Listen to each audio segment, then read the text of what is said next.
Low country style crab cake. So I have some jumbo lump crab here.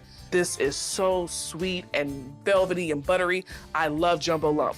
To this bowl, I'm gonna add some mayo, about a half a cup, a little Dijon mustard, a little Worcestershire to add a little smokiness, and 2 teaspoons of seafood seasoning. I'm using about 20 butter crackers, and it's gonna act as the glue to the crab cake. Seal it up, crush them.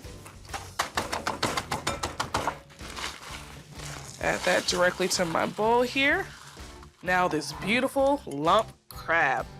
I don't want to break up the crab, so gently fold the crab. One more thing, forgot my egg. So I like to chill these before I put it directly in a hot pan because I want them to be nice, firm, and sturdy. So after these set up in the fridge for about an hour, I'm gonna get my skillet nice and hot, add some oil, and fry these on both sides. They're gonna be pretty and nice and golden. So the crab cakes are nice and firm. They set up nicely in the refrigerator.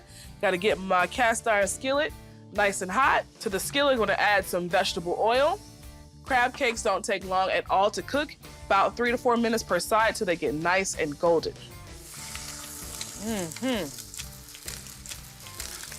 They're nice and golden brown.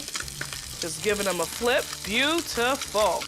Look at that. Yes. You see the big lumps of crab in there? Yeah, it doesn't take long to cook at all. At all. They just really crab meat. Uh-huh. That's your best crab cake.